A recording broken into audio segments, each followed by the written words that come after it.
Hello, hello, and welcome on in, everybody. Welcome in to another live. How's everybody doing today? Today, whatever. On this fine Monday. It is June 3rd. Welcome in, everybody. Take a seat. Say hi to the person above you. Sorry, person below you. Make a friend. But it's good to see you guys. We're going to be covering Sebastian Rogers' case tonight. It's 100 days since he's been missing. Today is 100 days, so let me say hi to everybody in the chat. Texas Dog Mom, Cheryl's here. Got Mary Beth. I saw everyone was in here. Mike, he done put $20 out there. Or 25. Look at that. Thank you, Mike. I appreciate that. The channel appreciates you so much. Thank you. Cats don't bark. Hello. Everyone from A to Z. I like that. I might have to use that. Hey, Mr. Rosebud. Oh my gosh, 323 over there. The sun is on its way up. Man. Welcome in, Catherine. Hey, everybody. It's good to see everybody. It's going to kind of get down to the bottom here. But hey, Aries. Hey, DM. Welcome in. Hey, Fred. You know, we haven't seen in a while. We haven't seen our Fred in a while. In a real long time. I hope he's okay. Catherine, cheers to 13 months. Hopefully 13 more, and many more than that, Oh, look at that. That's a long time. Wow. We've been here for a minute. Hey, Chastity. True crime addict. Hello. She said hello, everyone. I'm just going to repeat everyone's what they're saying. I feel like I can't talk tonight. Cat's Life member for 14 months. Look at that. You guys are amazing. Welcome in, everybody. Okay, it's good to see you guys. It's good to see everyone. You think this case might go cold, Aries? I don't know. It's pretty hot. It's pretty hot right now. I'll tell you that. I mean, the more that it is being talked about, the more his name does stay out there. Unfortunately, right now, everybody that's talking on Sebastian, it's usually something bad. It's usually they're talking about, Seth, or, people are talking about Chris and Katie, or, just people are just talking about just Katie in general. People are everyone's blaming everybody. That's a whole damn blame party. So tonight we're going to hear from Tony, and y'all, you're not going to just be disappointed. I literally was going to take notes over that live. My fingers would have fallen off. I was like, we're just going to go live. We're going to talk about this because he told his wife to stay off TikTok if she didn't like what she saw about him. I mean, like, what?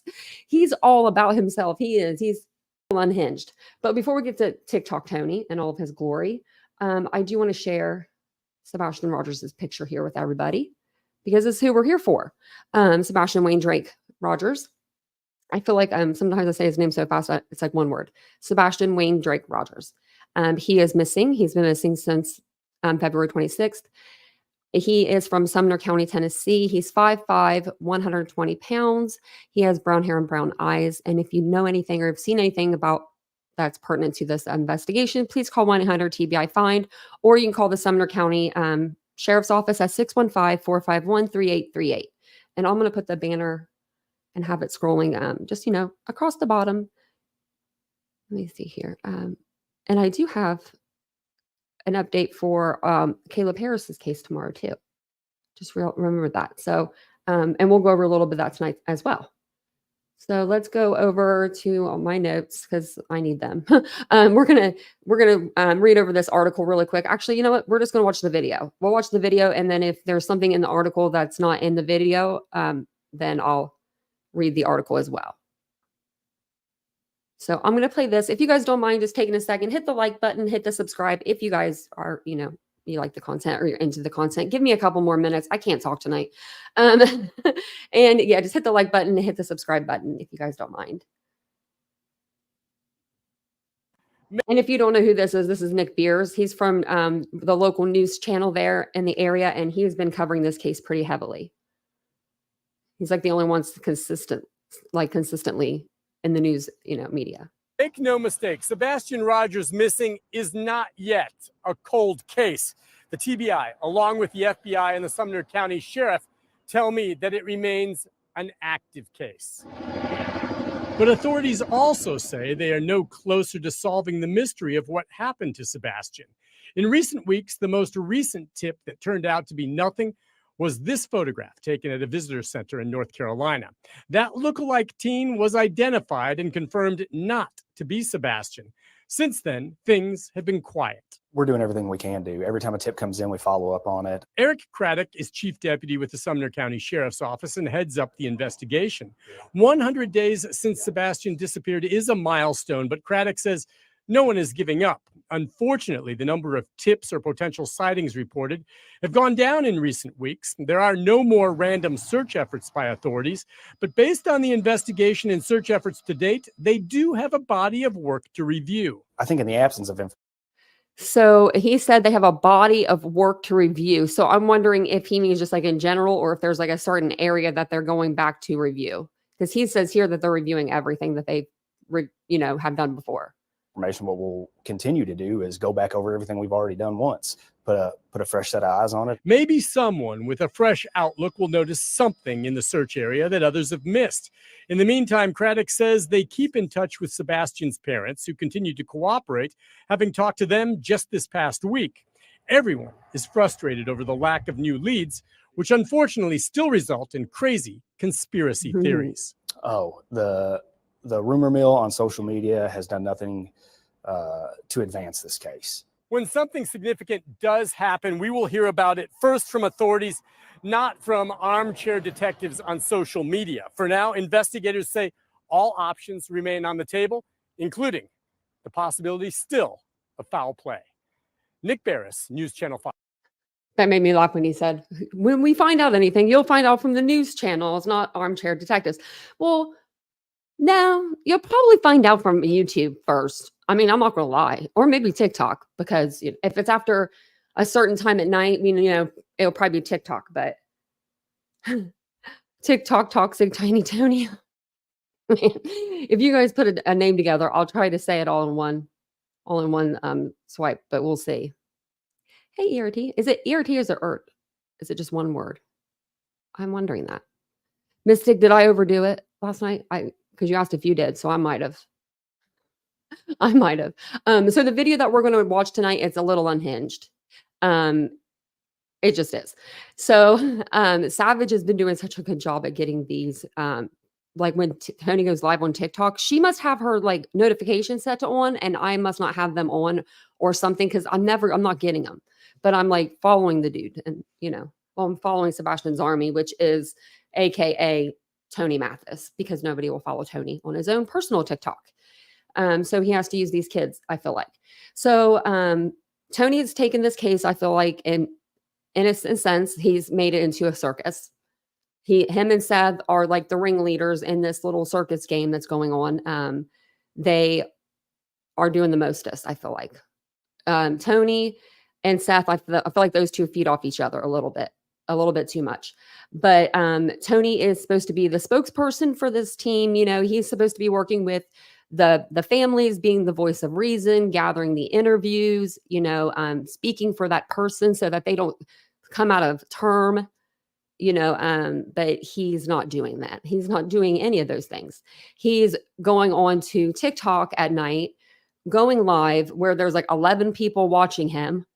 There's like nobody in there watching him. And those 11 people are probably screenshotting it. And then after the live is done, the TikTok is gone. I didn't know that until this case, because I don't use TikTok very often. I just post and then get right off. But I didn't realize that once you do a live on there, like you can't rewind. There's no replay. Like it's live and it's done. And I didn't realize that. So you really have to be on it. And she's been on it. She's been on it.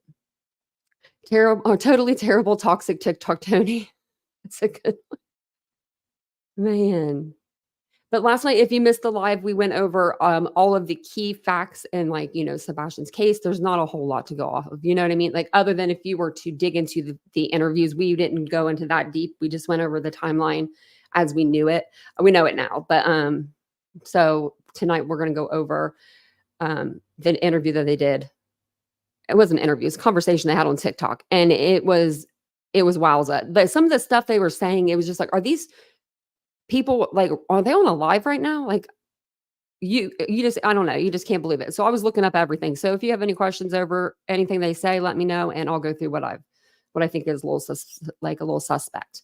But so before we go over to the TikTok, I want to show you this part of Pascal's live when Tony first came onto the platform with Seth as his spokesperson, what they said, how he acted. I just wanted you guys to get a feel for old Tony, you know, because the old Tony day one, Tony refreshed. So, and then this Pascal's face says it all. Pascal, that brother knew. Look at him. He said he got a spokesperson. Look at his face. And Seth is like grinning, looks like a little bit like, yeah, I got a spokesperson. Twisted tongue, tenacious tyrant, Tony, twiddly tum tum. Mystic, I can't believe I actually could say that one. And it's a never ending soap opera. I feel like we're on Days of Our Lives. So I'm going to play this. I'm just going to play the first couple of minutes of it, and then we'll go over. I just want to, to give you guys to get a feel for old Tony. Remember what he said. He said they were going to be professional. They weren't going to go after the Proudfoots, this, that, and the other. Now, and I love that there is going to be this new alliance. You got Tony coming through, and he's going to speak on behalf of the case, because I know that you have a lot going on for yourself right now, Seth. I mean, as far as just being on there, boots on the ground, trying to find Sebastian right now, there's a lot going on. You know, you're traveling quite a bit. There's a lot of chaos, and there's got to be someone who can actually be connected to the media while you go out and do what you need to do. So, Tony, welcome to The Search. Welcome to the story. How's it been so far with this whole thing right now? It's been good. I mean, Seth and I have gotten close. I've had some good conversations with him. I've also had some good conversations with Chris and Katie. My goal was to initially try to bring everybody together. And at this time, he had just talked to Chris and Katie. Everything was cool. And limit some of the drama that had been out there in the social media streets, as you say. Right. And simply want to help get everybody redirected and find Sebastian. So he redirected us all right. Redirected us all over to TikTok. Again, I've had a lot of good conversations with Seth. I've had good conversations with Chris and Katie, and we're not completely done. I'd love to represent them all three and get everybody working together. Can I ask you that though? Let's get that. Let's get that out of the way. Get the elephant in the room out the way. Has there been any conversations with the Proudfoots, and why aren't you representing all three right now? So I've laid that offer out there for Chris and Katie. Again, I had about a 2-hour phone conversation with them last week. I felt like we were in a good place. I made it known kind of how I operate, which is I do control all the media. We know when Chris Proudfoot heard that, he was like, yeah, okay, guy. We'll let you have your 2-hour conversation, but we don't want to hang with you. That's all it comes down to. I really would like, as I've told Seth and I told Chris the same thing, told Katie the same thing. I really would like them to be out from in front of the camera. I think there's been a lot of drama, a lot of deterrence from finding Sebastian. And really, I'd like to take control of that for them and get everybody united to finding Sebastian. So, one of the prerequisites when we do an interview is, as I told you earlier today, is, if I was representing Chris and Katie and I was doing an interview with them, there would be no talking about Seth. And when we do an interview with Seth, we're not going to discuss Chris and Katie. We're not going to throw darts at each other. I'm going to lead by example, and we are going to focus on finding Sebastian, just like we're focused on finding Caleb on the other case I'm working on. So give me a break, sir. Really?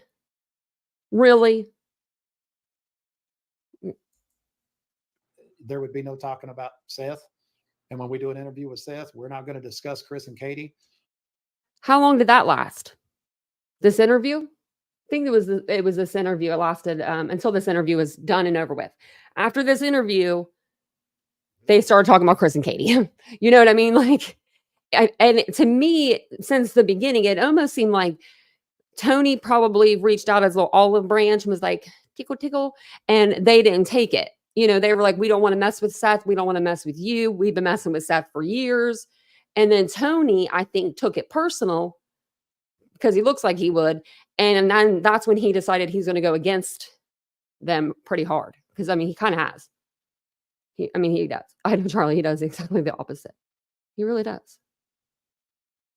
He spits tobacco. Oh, no, he doesn't. See something, say something. No, he doesn't. Oh, my. Okay, now I haven't seen that yet, but I'm like, I can't do that.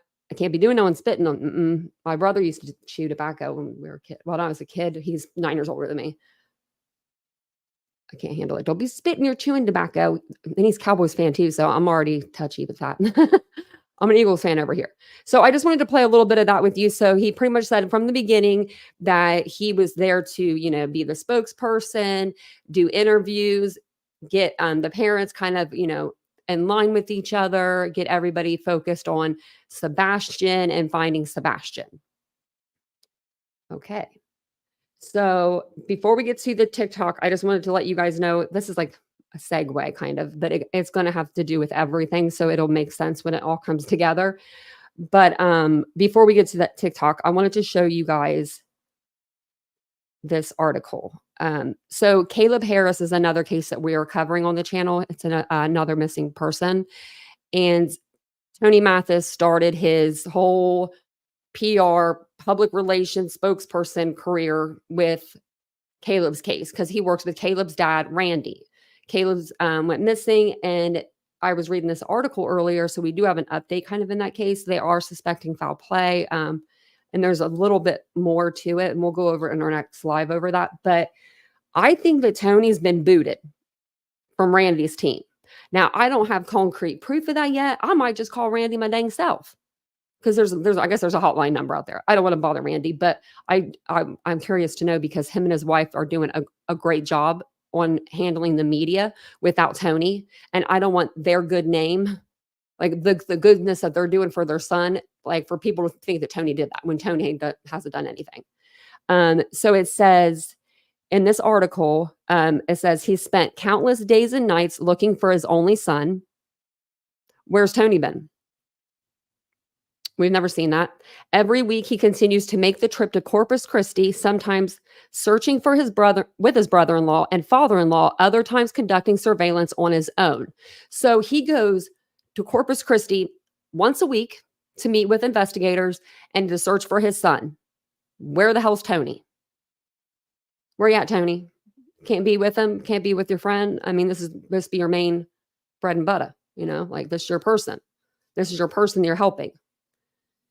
Because he's a volunteer. But now he says that his client, he calls Seth his client and he calls it a job. So we'll see. What else? It says something else there. Randy Harris meets with detectives on each weekly trip, often returning home to the Hill country without any new information.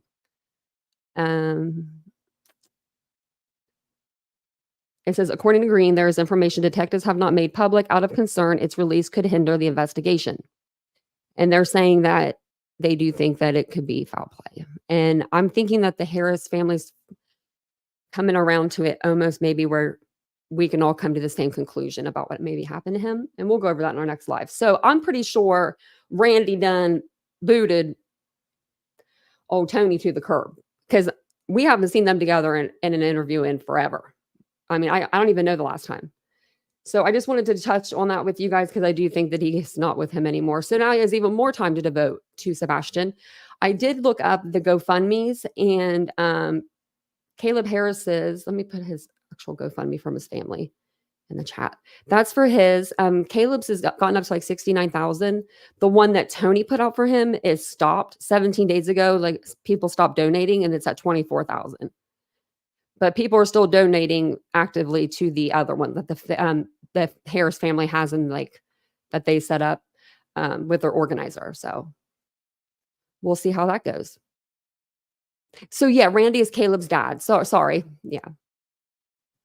So I don't know. I think that Randy and his wife are really, they seem like really sweet people.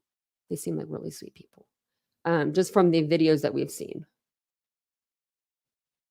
Okay, let me put Savage's live in here.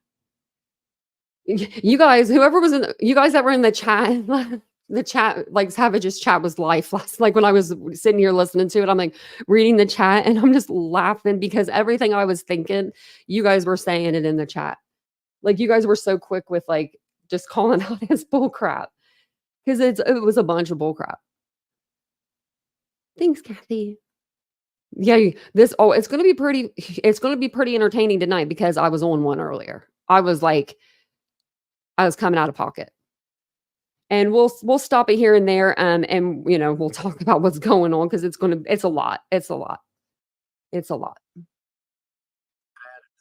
And so when we're going into it, like the first couple of minutes, I forget actually what is even going on because I've listened to like half of the same. But she's like it's getting caught up. So if you hear me pause it like right away, I'll let you kind of know what's going on. And I have the closed captionings on. If anyone needs them off, let me know if it bothers you guys. Oh yeah, absolutely. And that's what I was going to say that to you, Tony, earlier when you brought up the witness list. Yeah, during discovery, like I said, you're going to bring up an initial witness list, potential witnesses. Now, can you always add? Yeah, a lot of times are key witnesses and expert witnesses. And I want to let you guys know they talk in this live like there's a crime that's been committed. Like as of right now, there's no evidence that a crime has been committed. That you add on later. Could Sebastian be considered a key? Yeah, absolutely. Now you can throw him on there if you need to. In the beginning, I'm sorry, I'll tell you what they're talking about. They're talking about the custody. I have a dispute with Nina, I believe. Nina Gomez. Well, and maybe out of respect for Seth or whoever. Yes. Nina would have left Sebastian off that list because she didn't want to drag another child through that. But if it got to the point that she was going if she got to the point where she's going to lose custody of Faith, then all of a sudden she's ready to throw up the Hail Marys. Yeah, oh, absolutely. Absolutely. Wait, what? Well, then again, guys, this is a theory. This is a theory of mine and Delta's. Yeah. Do not run with this, okay? Do not run with this. Yeah. This is just a theory. Just because Tony's in here and talking about it too does not make this legit. This is just a theory. And understand, Tony at no point during this agreed with anything me and Delta said. So that doesn't mean he's on board with this. What I like about Shane, you and the other Tony is, Tony reached out to me and said, "Hey, do you have issue with us sharing this?" The thing is, even with Seth, we don't have any issue with anybody discussing theories, talking about the case. The issues when the attacks start. I mean, if people are having productive case discussion, that's what the true crime genre is all about. Well, let me say. Ocean in the comments says that I work in family law and it's highly unlikely Sebastian would be allowed to testify. Go ahead, Shane. I love it when you automatically have a lawyer in your chat, right? We've got the live creator. I don't know how many she has watching her because it doesn't say, but looks like, what is there, 25 in Shane's chat. Then you've got Sebastian's army down at the bottom right, 4 people watching. Is that what that 4 means? Or is that what that thing means beside it? Let me know. If that's individual live streams being done and that's how many people are watching them, or those tokens. Help me out with that one. Like, you see the number? Because to me, it looks like our backstage almost on StreamYard where we have like a little number that tells us how many are in our live chat. So you guys let me know. Ashley, you know TikTok pretty well, I think. Is that little number up there, is that like tokens or is that like people that are watching? Thought it was likes. Angelica, I could be wrong on both of them. It could mean likes. I bet one of you guys will know because I don't know. But yeah, you can hit the like here. It's free. It is free. Is it likes? The people that are watching are on the top right. The little tokens are the likes. Okay. So those are likes. And then I don't see the top where it would tell me how many is in there. So, because like the most I've seen in the chat, I haven't seen that many. I mean, there's been a lot, like hundreds, like a few hundred. But I'm just, making the point that it literally will be on and off and within the live. Like you can't go back and watch again. And let me put Savage's live in here too, because I'll forget. And this is amazing. She's been amazing for doing this. He would be highly unlikely what? To testify. Well, you got to understand something though. She may know that, and we may know that, but not all criminals or people thinking with a criminal mind know that. But why wouldn't he? If he's 15 years old, why wouldn't he be able to testify? He would be. I don't know. We got a lawyer in the chat, And though. I mean, at the very least, they could assign a guardian ad litem, right? What's a guardian ad What's that? litem? I said at the very least, they could assign a guardian ad litem to get his. Yeah, absolutely. Yeah, no, he can testify. Yeah. Like a power of attorney? I don't know what a guardian of whatever, a guardian of blah, blah, blah. I don't know what that means. It must be something for someone that's under the age of 18. I don't have kids, so I mean, I don't really know a whole lot about that. So that might be what it means. I don't know. I mean, are you a family attorney or you just work in the field? There's, it's different thing here. Well, and I think And this is Tony talking right here. with him being high functioning, I mean, clearly they would have to qualify the witness, so to speak. And I think there would be He's autistic.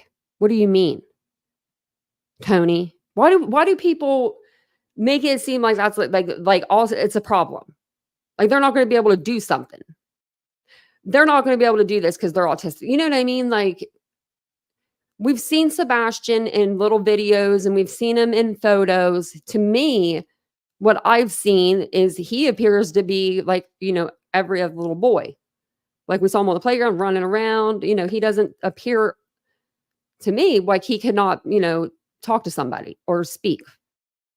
process to him being able to testify. But, if we believe, and we've been told time and time again, that he was very normal even at school, I think if push came to shove, I think he could be put on the stand. Well, yeah, TNAS, I understand. Like this has absolutely anything to do with help finding Sebastian, While he's sitting there with Sebastian's flyer on his picture, that's not even showing Sebastian's photo. It looks like a bunch of words on a piece of paper. I have no clue. If I didn't know that was Sebastian's flyer, which I'm guessing that's what that is, I wouldn't know what it is. I'm guessing that's what I it is. understand you saying he probably wouldn't be a credible witness, but you'd be surprised. Okay, listen. People think of the word autism, and for some reason they think stupid. Yeah. Some autistic children are very intelligent Very brilliant. and they articulate their words very well. She knows she has an autistic son. So I'm just putting that out there. So she knows how all of that works. Okay. Okay. So someone on panel knows somebody in the chat that much enough to be like, she's cool. No, don't worry about her over there. How do you guys know each other like this? Jen. Oh, okay, I get it. But I guess the point is Oh, and if anyone knows who these people are on panel, let me know. that, we've got a lot of intelligent folks on here. The point is, if you're in CP's shoes, do you really want to even take the chance? Absolutely. Yeah. But, I go back, you got to understand, and I know Delta knows this, that I've seen things in my career that, any intelligent individual would definitely think more logical and wouldn't go the route that some more unintelligent people choose to take. And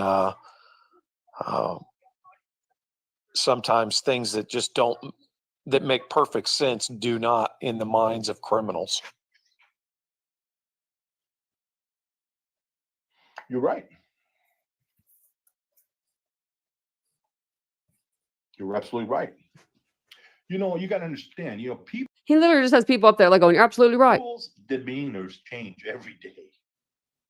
Okay, especially when you in a case like People's this. demeanors do change every day. Some days I'm in a good mood, some days I'm not. Some days I'm tired, some days I'm, wired. If you're innocent, you're sleeping, I mean, I'm gonna say sleeping like a baby, but you got nothing to worry about as far as the law. You can look yourself in the mirror. What's that? You can look yourself in the mirror if you're innocent. Yeah, absolutely.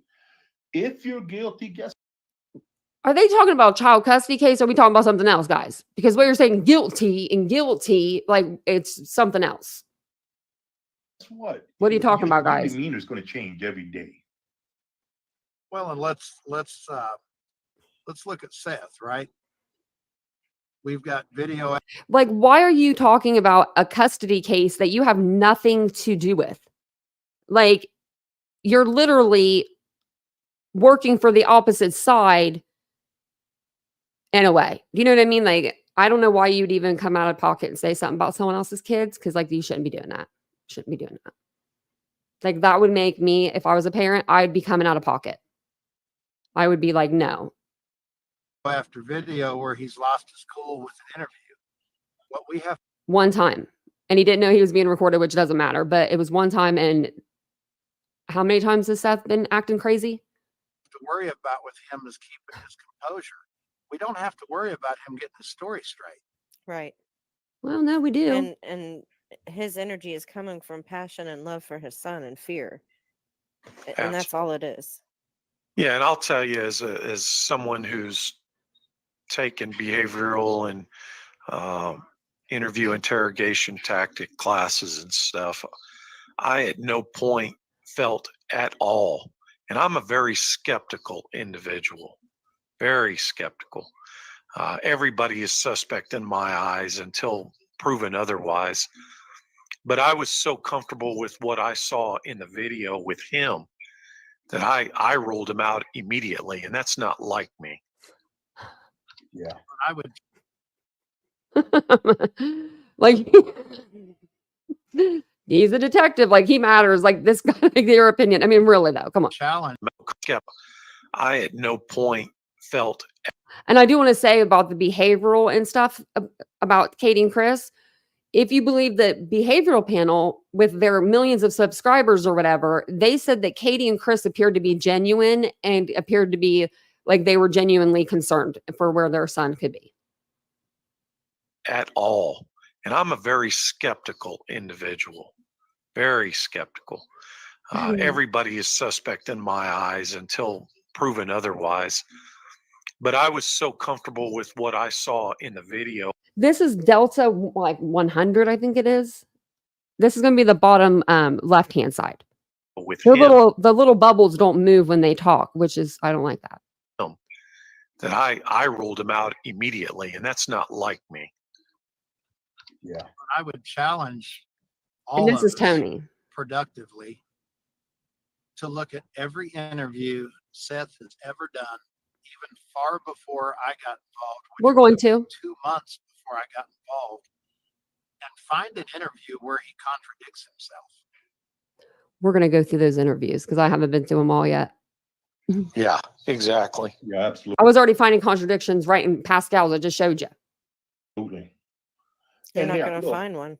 and somebody to look, yeah. When I say he can testify, I'm not saying First thing he came out and said is we're not going to be going after the Proudfoots. he can be on the stand. It could be in chambers. But all I'm saying is he can testify, whether it's on the stand, whether it's in chambers, wherever. Tony, I have to say this. I was actually pretty impressed with him because I'm going to tell you, if I was in his shoes, I think I would probably be in prison because that other man would be answering to me, and it wouldn't be through law enforcement. Yeah, I have to be very careful what I say, but No, you and Delta have been, we've talked offline, and I think you guys know me well enough to know that I don't think I'd be waiting for LE. right. I don't think I'd be waiting for Absolutely. Ellie. But he's going to go on to say that he thinks like that the people in like the investigators in Caleb's case are getting ready to break his case wide open with all this new technology and all this stuff that they're doing. But okay. You know, and I watched all of Betty's Thank you, Mary videos Beth. because I really like her as a true crime person and just a human, and I really like her for what she stands for in this case. But He likes what Betty stands for in this case. Do you think he still likes Betty? after today, after her thumbnail, after her little live? Is it still up? I didn't watch it, but sure heard about it. She probably took it down. Knowing me and my luck, I didn't go over there like clip it, but her live was like, yeah, she took it down. It was like pretty much it like saying the body that was found in the river yesterday that was rescued, like fished out or whatever you want to call it. I don't know how to say it, like brought out, was Sebastian. She was like, body found Sebastian Rogers or something like along those lines to insinuate that he was the person that they found in the Cumberland River. The one that I came out and said last night, right on the beginning of the live, hey guys, you know that person that they found in the Cumberland, it wasn't Sebastian. I shut it down real quick. Well, apparently she was strumming it up, throwing it onto a thumbnail for today and was going to go with that. But he respects Betty as a creator. I just want to make sure I'm getting that right. Was on one of her lives and somebody was now. I mean, if JLR is staying away from you, there's something really wrong. I mean, if he'll run after Alec Murdoch and say, you're guilty, Buster, you did this. If he's willing to do that, but he's not willing to stand with Seth, I don't know, something's up. Early on, I will tell you that Seth and I did have, just like Randy Harris and I have, we had signals in an interview and very normal type things where if he didn't want to take a question, he would let me know. Or if he wanted me to take the question, he would let me know. We've seen every interview. I have never seen no virtual hand signaling or nothing like that ever. So, we never even hear Tony talk unless he's spoken to, and that's like rarely because they don't care about him. All of that is very, very normal for an innocent grieving father. But somebody made virtual signaling and all of that. That's normal for a grieving father. I would say that's not normal, actually.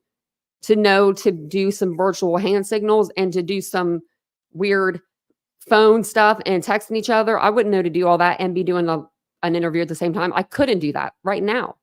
As a creator, if you asked me right now, text somebody and talk at the same time, not a day in my life.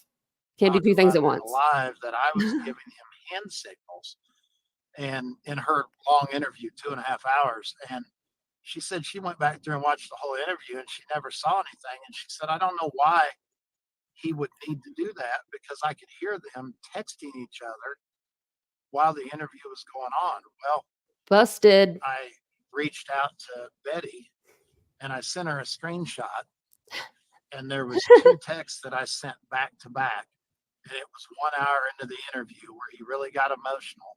And my only text to that man was, deep breaths, buddy. You're doing great. And that was it. Yeah, right. The rest of that was just Seth in the raw, Seth being broken, Seth being emotional, and him being an innocent, grieving father. Listen, I didn't see any Tony, of that. You don't have to explain to us. I guarantee you, and I'll say this, that any detective that was watching that interview and saw that. Sorry. This individual was saying. I just, a lot of people, and here again, or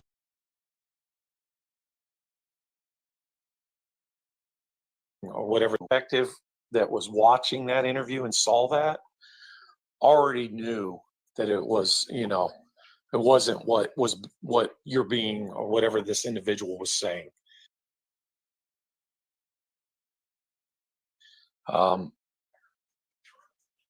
I just, a lot of people, and here again, a lot of people, and I'm not bad mouthing anybody, okay? So please don't take this any way. But there's a lot of people out there who think they understand body language. Yeah, you might understand some of the basics, but there's a lot of unspoken and unnatural movement that people make that most people who don't deal in that or have even been trained in that would ever pick up on. But Tony, I think you're doing a great job being the middleman and being clear about, what you do and don't want to speak on. And I respect that. I appreciate that, buddy. I mean, and I think the other thing that's important for people to understand is there is a difference. I mean, it'd be no different if I was a spokesperson for you or Delta. I can coach you, but it's very unlikely that I'm going to be able to control a grown man that is missing his son. But he can coach. You're coachable. You're coachable. So you can. You're saying the opposites right now. You can't control them, but you can coach them. So, you know, I can give I don't think you can tips, I control can them or coach you coach through them. the interview, but I think, you know, one of the things we know and love about Seth is, you know, I may tell him before the interview, hey, no F-bombs tonight. And then the interview gets rolling and it's like Hiroshima. It's bomb, Yeah. bomb, bomb. Yeah. And you know what? And I'm not going to cut him off midstream. I'm going to let him show the world that he is angry, he's frustrated, and he's broken. Yeah, we're talking about raw emotions here. I'll be honest with you. You know, I'd have probably been dropping the F-bomb every 5 minutes on that interview if it were my child. Why? Yeah, I think he's being judged. Don't think you would, because if you say a bunch of F-bombs like that on YouTube, your channel can get taken down. Your video can get taken down. So what would be the point of doing a whole live and getting 2,000 people in the chat or whatever for you to come up on there and say F-bomb every other word, and then you get the live taken down because people report it? Just like TikTok. It means nothing. Let's get me. By the way, let's get over to TikTok. Let me put my TikTok in there. We gotta get me up to 1,000 so I can go live over there and we can call out old Tony. Well, And then someone needs to here's teach the me how thing, to and I get can up. tell you Sorry, someone needs to teach me how to get up on panel on a live on TikTok because I'll do it. from somebody who hasn't been there from day I one just don't know how to do when it. this happened. There's nothing that man has done that I've seen that even warrants me into even with an inkling of thinking that he had anything to do with this. No, Right. you're right. Nothing. Absolutely not. And I'll say this too. I think that everybody looks at Bullhorn Betty as to how she got her nickname. I don't think she gets near enough credit for being a highly skilled interviewer. Oh, absolutely. Oh, absolutely. I That ha- I was have the to s- best interview. I have to say this. I was watching some of her interviews, and I've been on a few of her lives. I believe I have. Yeah, I think I have. She conducts herself very well. She's very professional, and she's very to the point, straight to the point. And I agree with you, Tony, totally with her.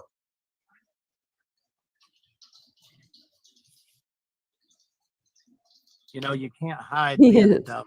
You And she clearly has a high IQ. can't hide being a dummy. Well, no, you sure can't. Sure can't. I mean, she's articulated well. She understood how to get the story out of Seth and still respect him and show love for him. And honestly, I think she did Talking as about good of a Bullhorn. job as even the mainstream media folks, probably better. Oh I yeah, would say absolutely. better. What did Betty give him? Like, what rugs is he on right now for him to be saying this about Betty? Is it he don't know her yet? But he saw her thumbnail, I'm sure, from today. This is from last night, so maybe he'll be on tonight to talk about it. But Better. Absolutely. come on, Yeah, Betty. absolutely better. She did it with no sensationalism. She did it with feeling and heart. And no drama. Right. You wasn't in that chat. That was a really great interview, and I thought he responded perfectly. Yeah, she did. Like I said, she did a phenomenal job. She knew exactly. I mean, very, very professional. I tell you, when I was ever in an interview, I wish she was the one that would ask me because that's how good she is. Well, she's probably the most professional, unprofessional that I've ever seen. And what I mean by that is someone who's not in directly, like your talk show hosts and stuff like that on TV. She does a very good job.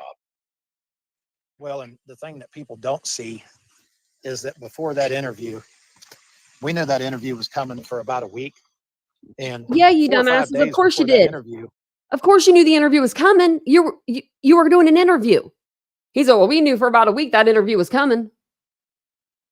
What do you mean? Normally when you do an interview, you do it before you know about it, you plan it out. Hey, can you do an interview? Yeah, sure, man, I can do an interview. Okay, this day, yeah, that works. She did a drive-by chat. She sent a Drive-by full live. itinerary, bullet pointed out, with Bullet directions as to pointed. how to handle any drama, as to what her mods is capable. That's because okay. That's because she deals with trolls so much. You know what I mean? Like, if you have to say, mods, be ready, mods, get ready, then don't be modding, man, because that's a bad deal. Capabilities were, and two, how to handle if there was a question asked that we didn't like or She didn't want to said this is answer. how you deal And with she gave us a drama. chance to strike any questions on the itinerary well before the interview. And we have not had, that's what I expect from most of these people, but that's not what we get. It's very generalized. It's over the phone. You know, I'm going to ask him questions like this, and this, but I've never gotten it bullet pointed like that. That's awesome.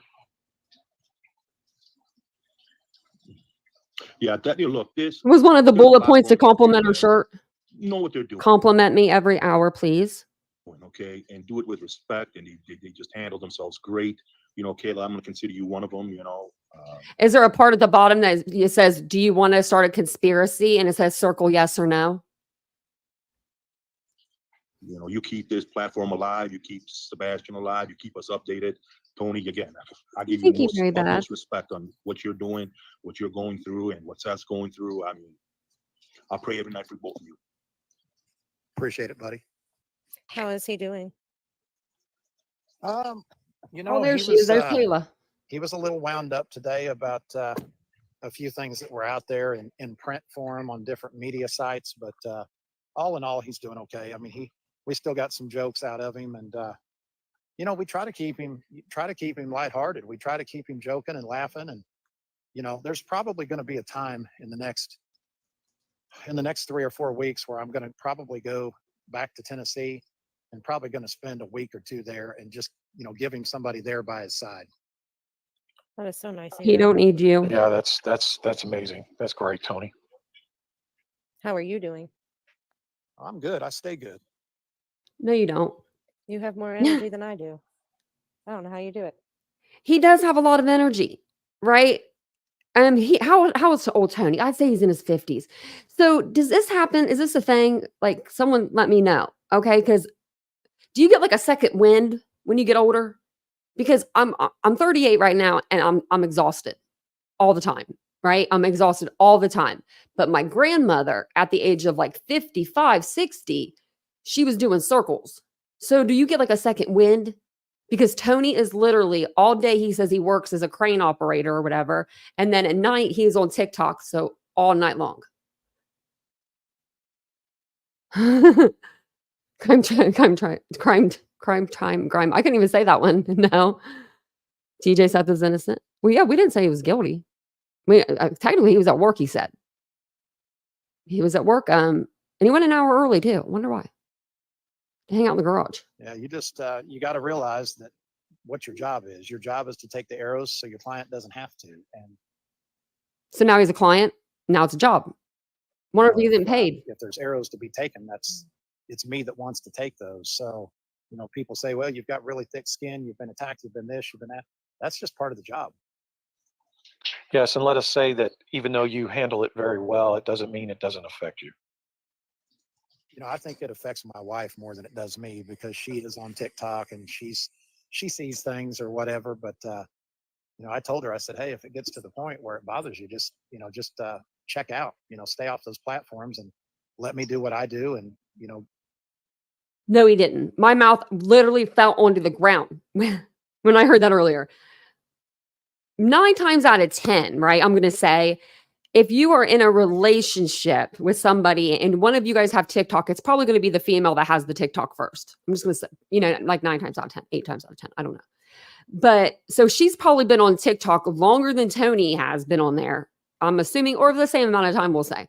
And he's telling her, go uproot your social media and you get to kicking rocks if you see something over here you don't like, because I'm over here on TikTok. I'm TikTok Tony. So yeah, he told her, he said, you can just go ahead and go to another platform. I hear Facebook's hiring. Go on to something else. Oh, Somebody Austin, asked a question there, absolutely. how's Randy and Becky doing? Kelly, they're doing well. I mean, Randy and Becky are very plugged into their faith. And you talk about people that are strong, they're as strong as I've ever seen. Are there any new leads on Caleb?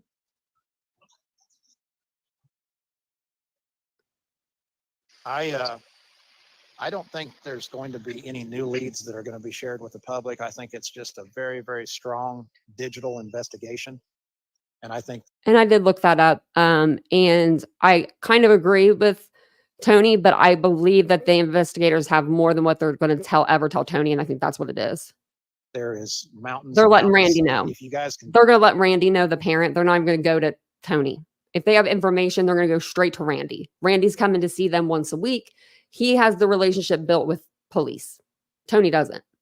think back to Brian Koberger, where they talked about these Here he hundreds goes. of terabytes. Mm-hmm. Listen to this. I'm going to take this back a minute because he tries to compare Caleb Harris's missing person case with the Idaho 4 massacre. Investigation. And I think there is mountains and mountains. If you guys can think back to Brian Koberger, where they talked about these hundreds of terabytes, Mm-hmm. I think we're looking at something. They had 5 cell phones or more. What are you talking about? And then all of the cameras. What are you talking about? We have Caleb Harris walking for about 30 yards, Similar to that. Oh wow. maybe getting into a Yeah. car. That doesn't surprise me. Obviously getting into a car.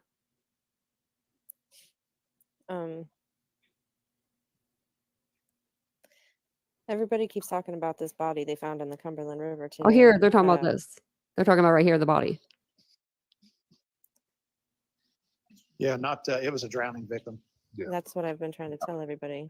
Yeah, because it was a search and rescue that ended up being And then a recovery. a recovery, correct. Yeah, absolutely. Guys, I've got a call. I've got to make a phone Okay, call so right quick. he's- I'll be back. Okay, so he jumps down for a second Nobody else. and then he'll come back up. Wait. Oh yeah, he's not up there yet. I thought that was, for some reason, I thought that was like Katie.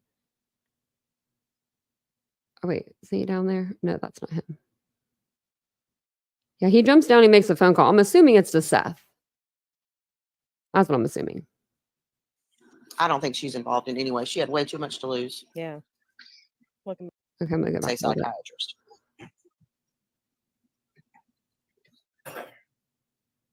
Thank you guys all for being here tonight. I appreciate it. If you guys don't mind hitting the like button, it really Well, does help. Nina, the Chris Proudfoot's ex-wife, is of Indian descent too. Yes. She is? I don't think she's involved in any way. She had way too much to lose. Yeah. It doesn't matter, but Welcome back, Tony.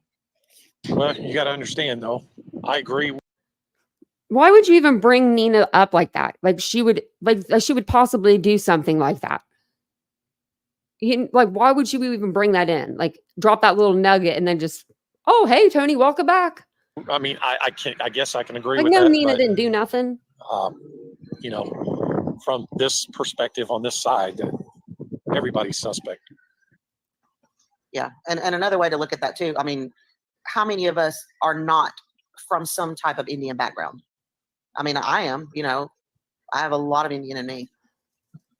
So, I mean, there's too many people out there that have it, at least some in them. Yes, Throw that out there. There's a difference between people who have Indian in them, and then there's a difference between people who still have connections of Indian in them.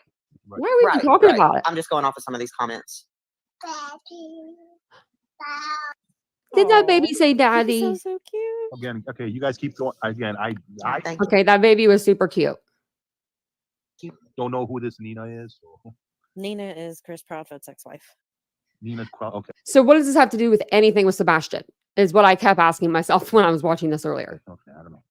Well, nobody's Nina mentioned- is the stepdad's ex-wife who is the mother of Faith. Yeah, well, again, we never mentioned her up here, so If we didn't know what we were watching, you would think that this would be some crap that the true, or the 90-day community would be talking about. Like the hookup like channels, like those little things, like those like reality channels that they like. There's creators on the platform that review those kind of channels. That's what this sounds like right now. This does not sound like this is a missing persons case for a 15-year-old boy named Sebastian Wayne Drake Rogers that at this point had been missing for 99 days. Actually, when this was playing, it was probably 100. But all you've got is TikTok Tony on here with half of a freaking picture of a flyer that you can't even see. And he comes under Sebastian's army because he cannot get people to follow his TikTok. His regular old TikTok Tony Mathis has like 33 followers. You have to have 1,000 to go live. So what he does is he takes these missing people, he makes up a TikTok for them, he goes live on the platform, and then he does it with the next person. He did it with Caleb. Now he's doing it with Sebastian. It makes no sense. He likes the attention. Jen, is KP number 4 or number 5? KP is number 5. Nina was number 4.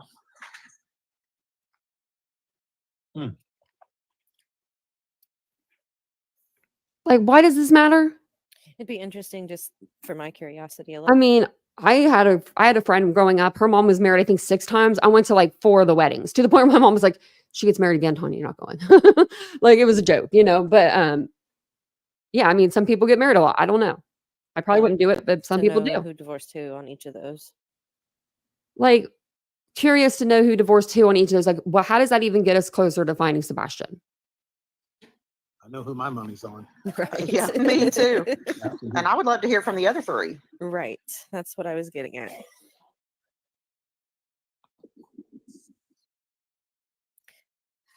I feel like the mom, because I'm not going to say names, but I feel like the mom really needs to open up more. Yeah, I agree with that. And I've said all along that mom's the weak link in this whole thing. Yeah. I mean, that's what CP refers to her as, is the mom. I know, you heard that? Wasn't that Yeah. insane? Not my wife, not Sebastian's mom, but the mom. The mom and her son. The mom's son. Exactly. But yeah, he thinks of him as a son. Okay, yeah. In which universe? The one where his sky is purple. The one, Yeah. the one in Alaska. Yeah, yeah.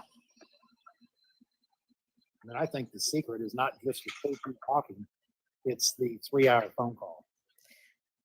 Absolutely. Yeah, that You know was weird what? to me too, because she said, I believe it. I believe the 3-hour phone call did now. I didn't know if I believed it at first, but I do now. You best believe Vincent's a talker all of a sudden. He's a phone talker. I knew that he was like an hour away, and I knew today that he was going to call me and I was going to have to talk to him for like an hour. And I'm like, what are we going to talk about? What am I going to talk to him about for an hour? Because that's how long it was going to take me to get home. And we did. We talked for an hour. And half the time we were just sitting there. Not even like I just had the phone in my pocket. I was walking around cleaning and stuff. And he was just driving with me on the phone. I was laying on the couch and fell asleep and woke up at midnight to go to bed. Or I've also heard that she was reading a book. I've also heard her say that she was studying. Uh-huh. Like, which is it? And why are you on the phone in any of those situations? I think that phone call was just an open phone call with no speaking involved. That's my theory. Well, and Shane can tell you guys this. They can try to say that 3-hour phone calls were normal, regardless of what was going on in their marriage. I don't believe that to be true.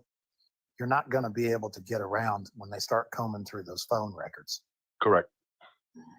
Right. That's why I think that the phone call was just an open phone call. I think that they did call each other and left that line open for that amount of time, but no one was actually on the phone because he was there. I feel like his phone was in Memphis and he was there. Well, again, the speculation I'm coming with is again, it's that 911 call. Okay, why would he not call 9? Okay, I could say, let's give mom a little credit and say, okay, she was panicked. She called baby. her boyfriend, husband, whatever the hell he Baby's is. talking. She called him. Well, his first response will be, I got you. Let me call. And he was there. Well, again, the speculation I'm coming with is again, it's that 911 call. Okay, why would he not call 9? Okay, I could say, let's give mom a little credit and say, okay, she was panicked. She called her boyfriend, husband, whatever the hell he is. She called him. Well, his first response will be, I got you. Let me call 911. He would call a personal sheriff himself. That just doesn't add up. Unless you don't want it Taylor Wright, what's recorded. going on with the Unless you screen, don't want man? it pinged at that location. That's what I said. But also get this, understand this. What the heck's she doing? Going in front of her like green screen or something? It's making me dizzy. You wouldn't want the weaker of the two links to be making the conversation of a report when the other one can make the report and stick by it better. Absolutely. Absolutely.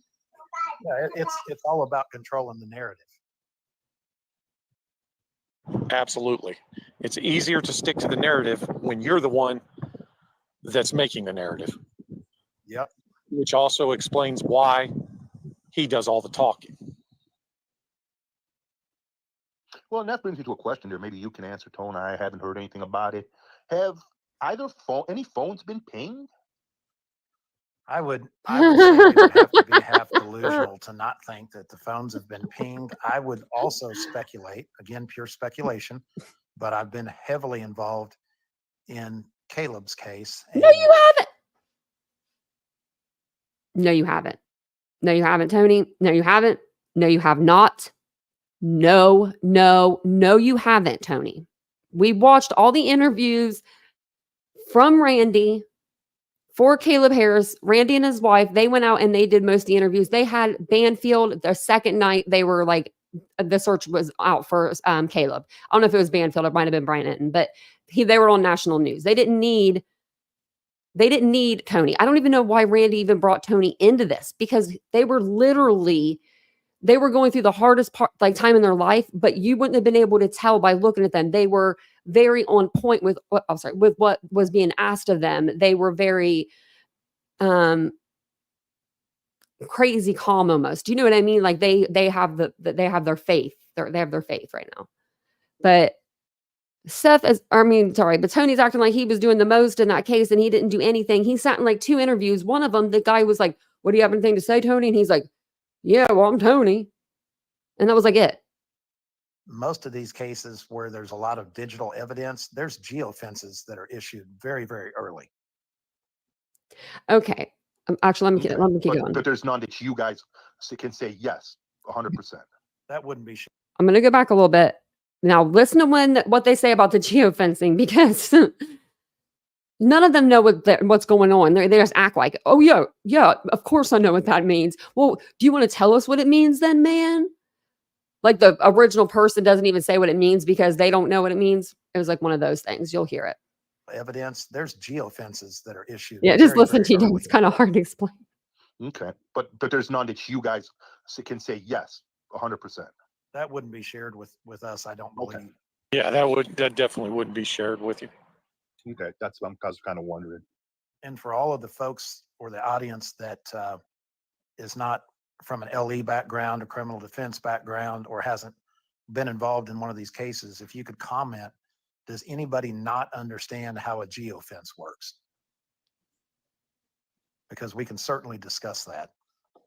Look at Tony actually want to discuss something other than Chris Proudfoot and Katie Proudfoot.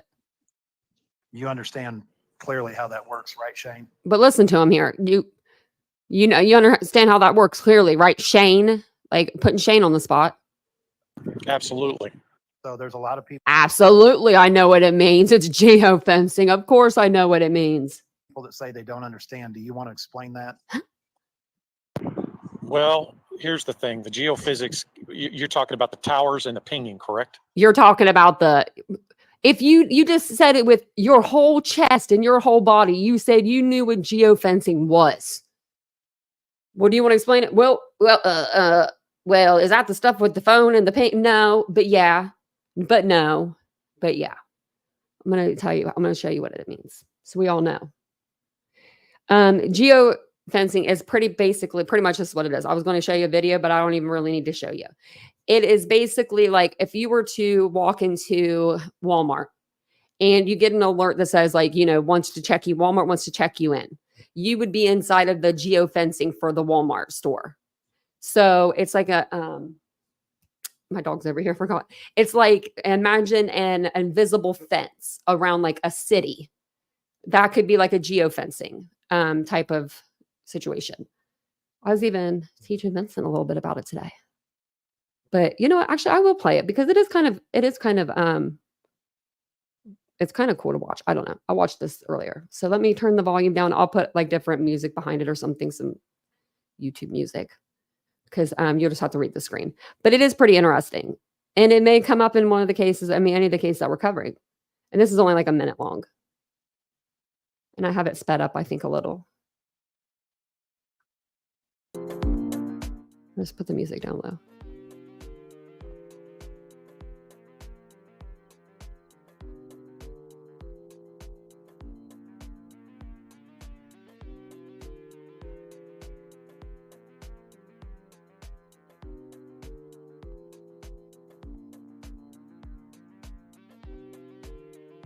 It's weird listening to this music without the other screen being up.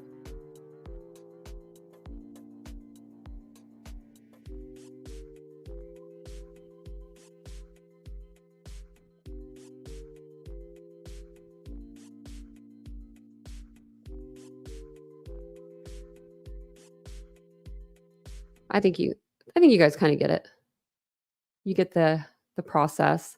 So it's basically like literally just putting like an invisible kind of a fence around your location. And that gives you it'll give you data that's going on inside of that proximity, like of that area. So let's say when you pull into your driveway, you want your lights to come on in your like house to unlock. You would put your house in the geo fencing and then, learn how to do that. Put the apps on there to do that. It's pretty simple, but it's kind of not simple at the same time. The more you talk about it, I told Vincent, the more complicated it gets. So I'm gonna stop talking about it.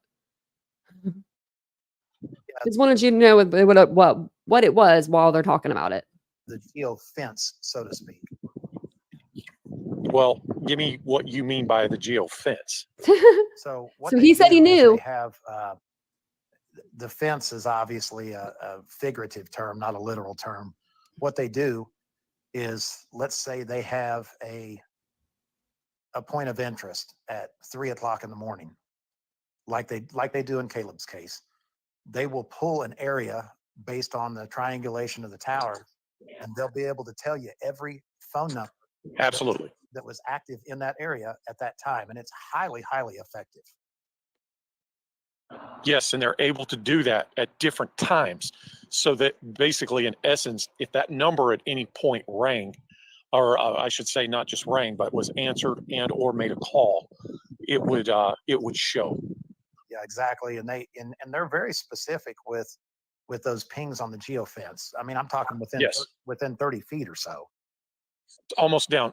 Yeah, it's almost. I forget what it is. It's actually, I think it's almost less than that. Yeah, it's if you look at again, different stuff, but if you take Letitia James, remember you heard her trial where they pinged his phone at her house. That's correct. And so, like for the folks in the audience that were commenting, if Shane, it's if you look at again, different stuff, but if you take Letitia James, Who's Letitia James? Does anyone know what case he is talking about right here? Because I don't know who he's talking about. But it says Letitia James, maybe? I don't know. remember you heard. Forget what it is. It's actually, I think it's almost less than that. Yeah, it's if you look at again, different stuff, but if you take Letitia James, remember you heard. I don't know who that is. For her trial where they pinged his phone at her house. That's correct. And he pinged his phone at her house. I don't know what case he's talking about. The folks in the audience that were commenting, if Shane and Delta and I, if there was a crime that was committed at an intersection of a 7-Eleven at 2:30 in the morning, they could put a geofence over that area, and they would clearly be able to see that the three of us were in the parking lot of that 7-Eleven. It's crazy. Yeah, It's very effective. Now understand something. If they were able to pick it up, now let's say that the phone rang and it was with this location that they were checking. If there's no talking, that's how they can connect you to it. So if you're talking and it hits on that phone, then we know without a doubt that's where you were at. Someone's got to pick up the phone. Now, we can only assume and speculate and say the phone was answered and nobody's talking. Then we can only assume that you were there. But we know without a doubt that your phone was there. So we're able to check to, that's how they would align you up with, whether you were at a location or not, for sure. You'd have to be there to check the phone, though. Yeah, absolutely. You'd have to be at the location to check the phone to answer it. Yeah, it'll triangulate your phone, not your personal body. Yeah, so let's just play through this. Or like we have computer chips in our body. Like, it's not going to do that to our body, is it? You've got so many things, right? And so one of you many guys made the things. comment that there's just no perfect crime. I had a long conversation with Jennifer Coffindaffer, who both of you guys know, and she told me that in today's time, she's not sure that she could get away with the crime, and she knows how to do it. So you start looking at Ring doorbell. Oh, Jennifer, did you say that? Well, you can't you can't actually. You were caught on camera committing a crime. Cams, traffic cams, cell phone pings, geofencing. It makes it virtually impossible to move around any sort of a neighborhood or city without being caught somewhere. Oh, absolutely. Absolutely. It's just a matter of understand that an investigation also is only as good as the detective that is working it as well. Yeah, absolutely. Now, again, And not only the talent of that detective, but the lack of pride that would allow him to be able to use all of the resources available. Absolutely. Yeah. The only so they're insinuating that the cops are not using like the FBI resources and all of that stuff that they have available to them. Oh. perfect crimes I've ever seen, and look, I mean, you got the mob involved. That's a different story now. Only perfect crimes I've ever seen. You got the mob involved. Why are we bringing the mob into this? There's things they can do we can't. There's things that they can do that we can't. But yeah, they're to me. I mean, anybody can unalive somebody. Crimes haven't been solved doesn't mean it's a perfect crime. No. A perfect crime is where you don't even hear about it. Yeah, and I've said time and time again, you would be amazed as to what your vehicle's black box is recording. Oh, yeah, absolutely. That's why I think that the motorcycle was involved instead of a truck. Could be. Why? Because there's no black box on a motorcycle, ma'am. Because there is, ma'am. And black boxes don't hold all that information that you just mentioned there, Tony. Tone. I've said this. I think it was in Idaho. I've said this in a lot of cases when it has to do with black boxes in cars. So I'm going to read it to you guys exactly what the black box records. Actually, I'm not even going to read it for you. I'm just going to tell you what it records. Whenever your black box goes to record, it records 20 seconds before a car accident and 20 seconds after, like prior to whatever happens, the collision or whatever you're trying to record. It records collisions. Just like in airplanes, that way they can see if it was the person that was driving the vehicle or if it was a mechanical failure in the car. And that's why they have these black boxes. They record your speed, if you brake, if you hit the acceleration, seatbelt. I don't know if I said that one, things like that. It doesn't tell you where your vehicle was on this day. It's not a GPS. Like all these people, they just, it's not. It just records data for if you were like prior to a car accident and then after the car accident, just like to help the mechanics and the people in that at Honda or whoever you got the car from, they will know, that that's what happened with that vehicle. It was either the mechanical failure or it was, the person driving the car. And then she says, well, I think that's why the motorcycle was involved. Like, what? Yes, black boxes are in motorcycles as well. Chad is asking. They started doing it in 94. So in that same thought, how did Sebastian walk out and not be detected anywhere? Lowe feels that's impossible. It goes right back. Well, you're correct, but it goes. Let's see what this says. It says, if your car is from before 2014, okay, there's a checkout list you can look at. If your car is not on, okay, I thought it said something else. Never mind. There's no way to turn it off. Never mind. I thought there was something I wanted to share with you guys. Goes right back. Not all crimes are perfect, but at the same time, that's why my opinion, I don't know about everybody else's, but my opinion was the only way that child got out of that house was through that garage, which leads me to a vehicle. Yeah, absolutely. 100% behind you. Yeah, that's why the dogs, in my opinion, That's why the dogs didn't hit off the front porch. Absolutely. But if he was on that front porch just the night prior taking the trash out, right? Wouldn't the dogs hit on the porch? Like, is there a certain amount of hours? Like, I mean, like, is it really that tight? You would think that, like, I don't know why the dogs didn't hit. Maybe I don't know, maybe the dogs weren't good for that job. I don't know. But it is weird that there was no hit on the outside. And I'm not saying because something happened on the inside, because they had cadaver dogs. One of the dogs would have hit, whether he came out unalive or he came out alive. So why didn't either dog hit?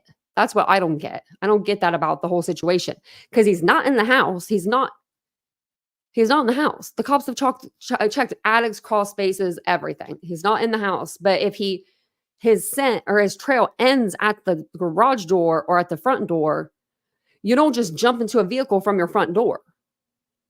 Those dogs would have had to have hit somewhere in that driveway, right? Or at the end of the driveway.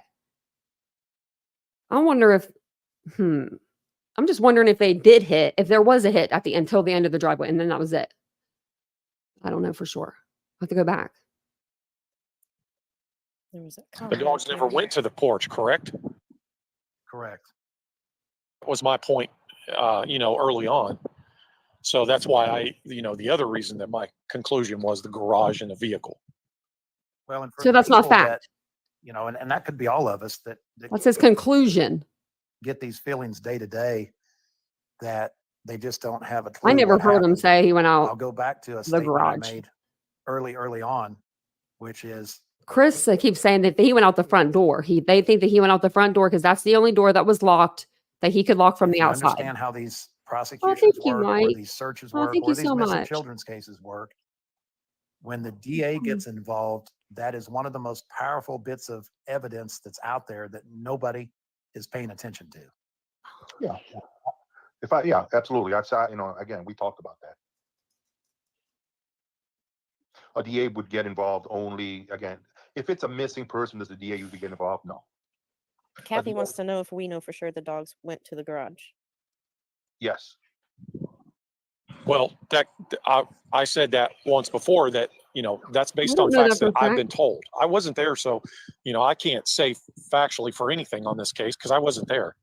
But you just said the facts that you were told. So you don't put facts in that sentence. Things that you were told is what you should say. If you don't know facts and you don't have facts, don't put facts in your sentence. You know what I mean? I How many would times say can we from the say facts facts? that we have received, yes. Yes. That's what we heard. That's where they lost the scent. Yeah, and the DA is very important, one, because they don't get involved unless they believe there's a crime that's been committed. But the other role that they play that's very important is they coach the investigative team through how to build their case. Absolutely. Yes, and that's what I was saying. What? When you're in a missing, the DA only gets involved if the detective bureau hands you a case. The DA doesn't train the officers on how to collect evidence. They may say, hey, I need a little bit more before we take this to trial, buddy. But they're not going to say you collected that wrong. They'll look it over and say, yeah, hey, I got enough to indict. Or they'll say, no, guess what? Yeah, get some more. You got something good here, but I don't think I got enough to indict. Try to get me some more. Now that makes sense. Yeah, I think a lot of people don't give the DA credit in the Idaho 4 case, but one of the real MVPs, that police chief, was just spectacular. I mean, he handled pressure like a boss, but the DA in that case is the real MVP. We all know Bill Thompson is the real MVP. What are you talking about, Tony? Get off the Idaho 4 case. You're going to try to, this was going to happen. Sebastian's going to be found because I have faith in that. And then Tony's going to peace out. And then he's going to pop back up in about 3 seconds after that, because he won't be able to stay off TikTok very long. And or YouTube, and he'll have a channel. And then he'll be moving on. He'll be saying, I'm going to cover the Idaho 4 case. I can hear it now. Oh, yeah. In my nightmares, I can hear it. Monica in the chat has an opinion. Her opinion is that Ellie should have treated it as a crime scene from the beginning. They could have missed evidence. No, there's No, no they can't probable do cause. that. There was no probable cause, exactly. Now, do we all agree that there should have been a forensics team in that house early? Absolutely. Mm-hmm. Well, I mean, shouldn't they have looked at any angle though, instead of only treating it as a runaway? Well, here's the thing, and I know what Shane's getting ready to say. I mean, you know, you could find anything in that house with plausible deniability that, yeah, I mean, of course you found A, B, and C. He lived here. Absolutely. Absolutely. That's why I would say he made the Tony? garage outside. Tony, I think you're a psychic. Stop. Well, and I mean, you know, we found blood here. Yeah, you found blood because 3 weeks ago he cut his finger. Absolutely. We're talking about a child. What child hasn't cut themselves in their home? Yeah, DNA would be all over that house. And then we were talking about that earlier when somebody asked about the search dogs. Bringing search dogs into that house. That'd be useless. They'd be hitting on DNA everywhere. Well, my kid lives here.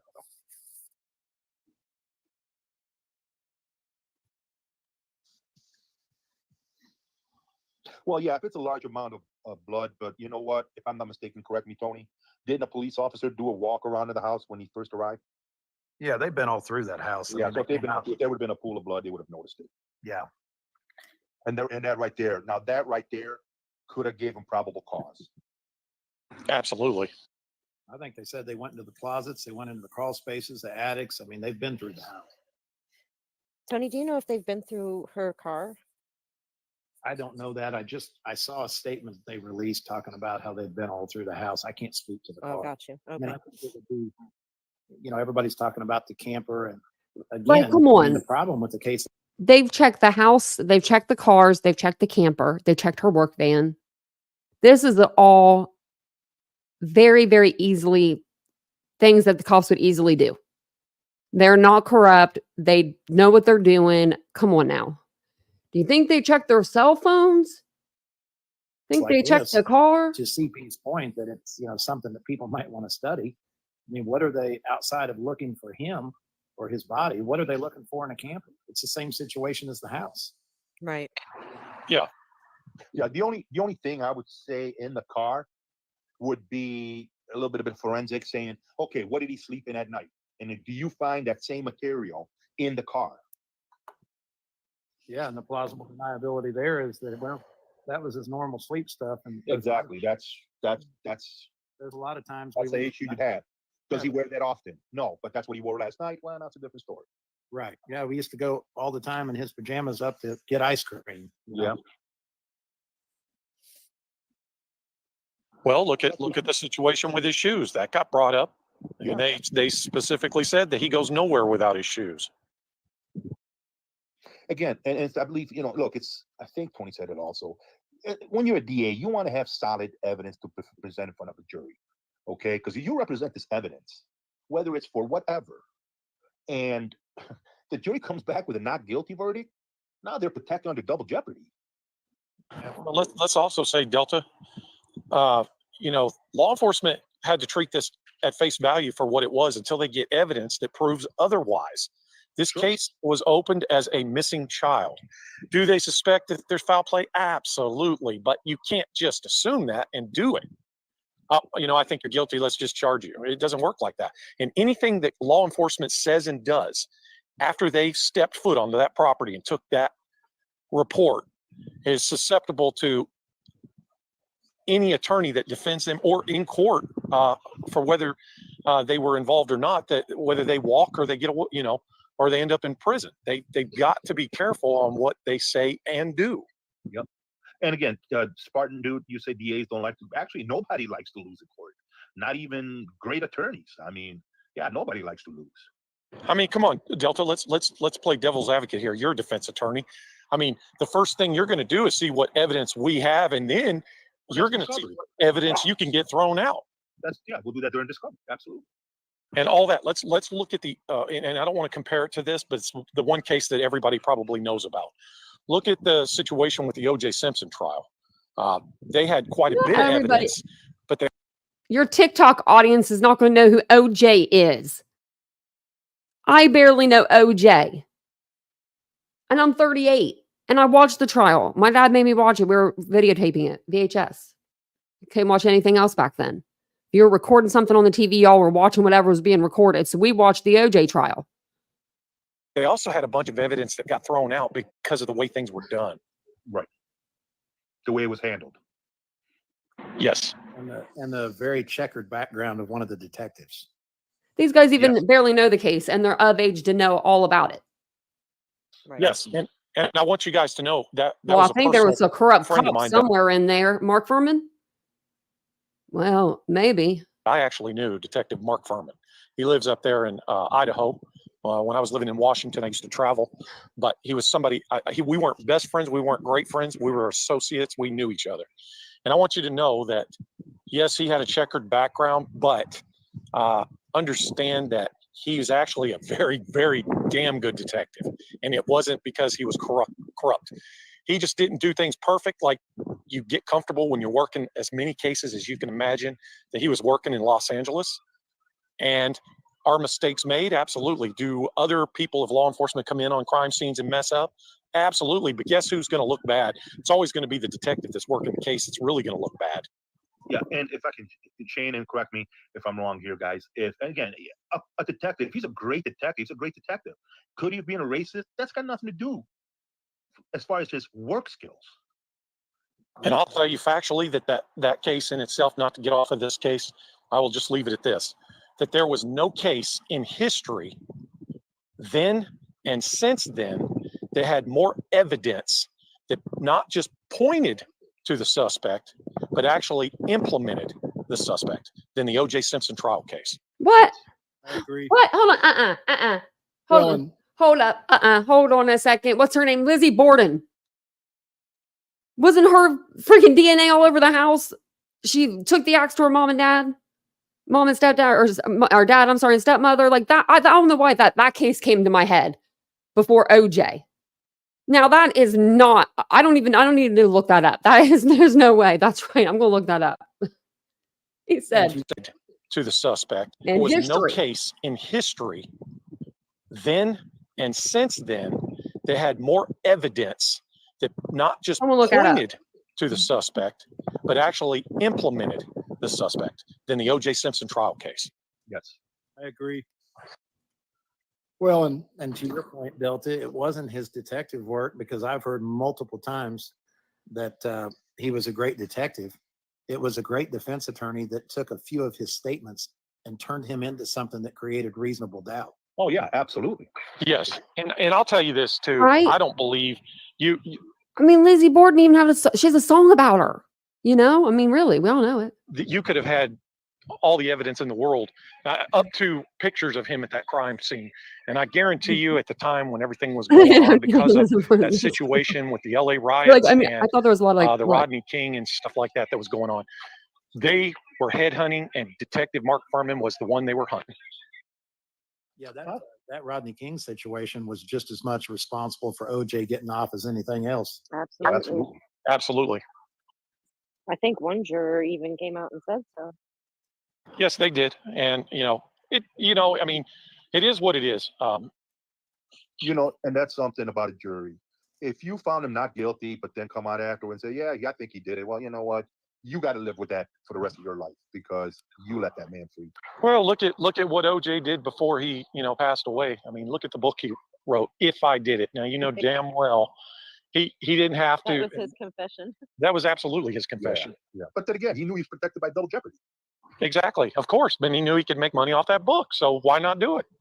Sure. Who's writing a book now? But I'll tell you this, and I will leave it at that if you were one of those ones out there that just didn't want OJ convicted, even though with all the evidence there, because of some stupid situation with other individuals that happened in totally different incidences, then you're just as much as trash as anybody else, that OJ himself. Yes. I agree. And Tell us how you really feel. Callie Robin, you asked me to squash a rumor for you, and your question is, did Seth, I mean, this, and I'm not talking about you, sister, because I know you're just asking a question. You've got the eyes rolled because you don't believe this, but the biggest problem we've got out here in these social media streets is people just pulling stuff out of their ass. And the question is, did Seth attend CrimeCon and meet John Walsh and ask for money for an interview? And I actually have had several messages regarding that. First off, he didn't attend CrimeCon at all. We had a member of our team there. Seth was not there at all. Who's a member of their Let me tell you team? my take on CrimeCon. Who's the So team? we don't have a We had team. an invite from News Nation, for myself, and for Randy Harris. Oh, okay. This is about to be. This is about to Caleb get Harris somewhere. case. fly us in, put us in VIP, all this baloney. We also had an invitation with Seth So that's baloney. and I to do the same thing with Court TV. And I advised both of those fathers to not go anywhere near CrimeCon simply for the fact that they are in active cases. And Randy would have been fine at CrimeCon. He could have probably been a speaker at CrimeCon. the way people The twist dude things, knows how if to they were to speak. see a father in an active case who claims to be out searching for his child at a crime convention, I can only imagine how people would have taken that and run with it. Yeah, I agree. So I told both of those guys it's not something we should do, and neither father was there. What they do, and there's no reason for me to believe that they wouldn't have treated both of these fathers with respect. They would have done their best to keep them isolated, but there's still pictures and whatnot that could have been taken. And I just don't believe it's a place now, a Joe Petito, where he can be a resource and he can be on a panel and he can talk about his experience and help other fathers. I think that's great, but I just don't. I don't believe it's a place for a father with an active case at all. And what they do, just so you guys understand, is they sell tickets to these panels. So they're using, in a roundabout way, they're using these fathers and their children missing to bolster their, call it what you want, ticket sales. Who are you talking about there, Tony? Who are we talking about? Are we talking about Pascal? Are we talking about, who are we talking about? We talking about T-Rev? Because those two bros, those are brothers, right? Your brothers. That's what Seth said about T-Rev. That was his brother. But now we're not talking to our brothers. That's horrible. Ticket sales. I couldn't. Does anybody want to buy a ticket to the circus? Dun, dun, dun, dun, dun, dun, That dun. would be a good idea. No, look, Tony, again, you were hired for a reason. You got plenty of knowledge, you're Knowledge of advising what? your client to what you feel is best for him. Yeah, and I mean, can you imagine if one of these YouTubers or whatever would have, got a camera on him or caught him on the way, from the parking lot or whatever? I mean, can you imagine how Seth would react to that? Oh, absolutely. The sad thing is it doesn't matter what Seth does or does not do. He can't win for losing. Right. Somebody will. Why didn't News Nation want Seth? Like they offered it to Randy and to Tony, but not Seth. What do you think in News Nation? And no matter what it is. Yep. Same for Tony. No matter what Tony says or does, he's damned if he does and damned if he doesn't. Yep. No, actually, if he just shut up, we'd probably leave everyone alone. Right. Well, and if I'm on TikTok all the time because it's a platform I prefer, having case discussion, creating networks of people that are actually helping, that run a good, clean platform. Now I'm TikTok Tony. Well, if I'm not out there accessible, now I'm a jerk for not being accessible to people. So Yeah, they're never happy. That's right. you're just not. Yeah. You can't please everyone. No. I do find going back to the shoe comment though. I mean, Yeah, you can never. am I the only one that finds the comment odd where he never leaves home without shoes, and then we're led to believe that he walked out of the house on his own with no shoes? Now, someone in the chat last night brought this up. And I've been thinking about it ever since they brought it up. What if Sebastian, okay, let me think of how they worded it. They said, what if like he had gotten his shoes out of the trash and they were his old shoes? Like, what if he did do that? Like, even if they were too small for him a little bit, they might have been his comfort shoe with him, being autistic and having sensory problems. Maybe he liked those shoes. So, because they were saying that they had just bought him these new boots. Remember, Seth was like, I took him to Boot Barn and we picked out these boots together.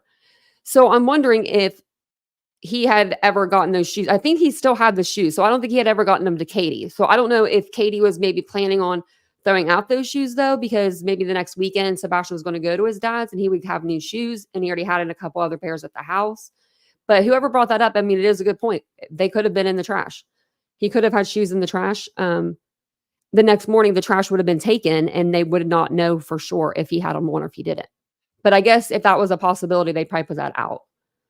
No, not I at would all. And I say. think my theory on that is I feel like they planned everything out to a T, and that is the one detail they forgot to include in their plan.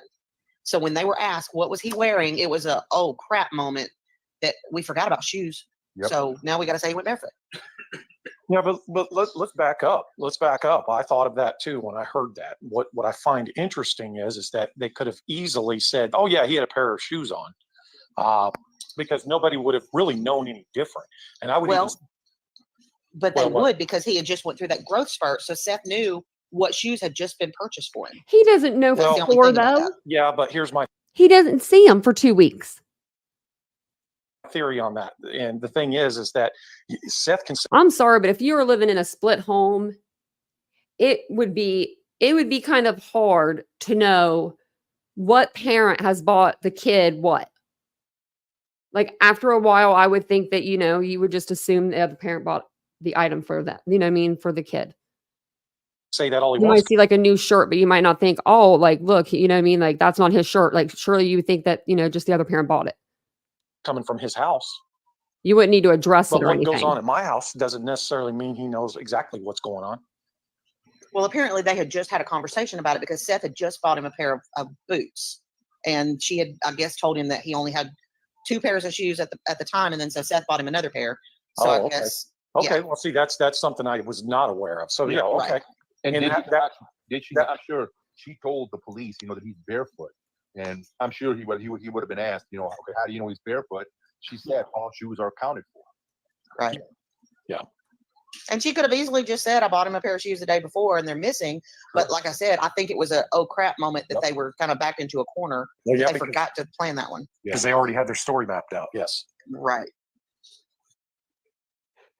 That makes sense. Reading through the comments here. Yeah, because nothing else about that makes sense to me, just like what Shane was saying.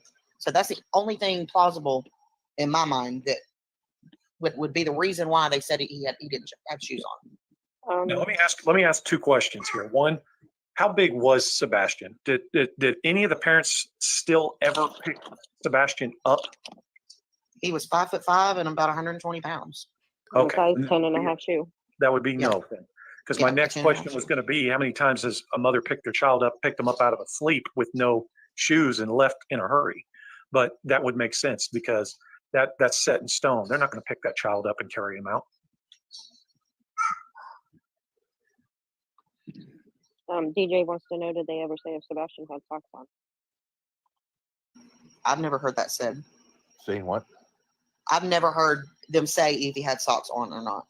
Yeah, I never heard that. I mean, that question has even been asked of Seth, were all of the socks at Katie's home accounted for, and he didn't know the answer to that.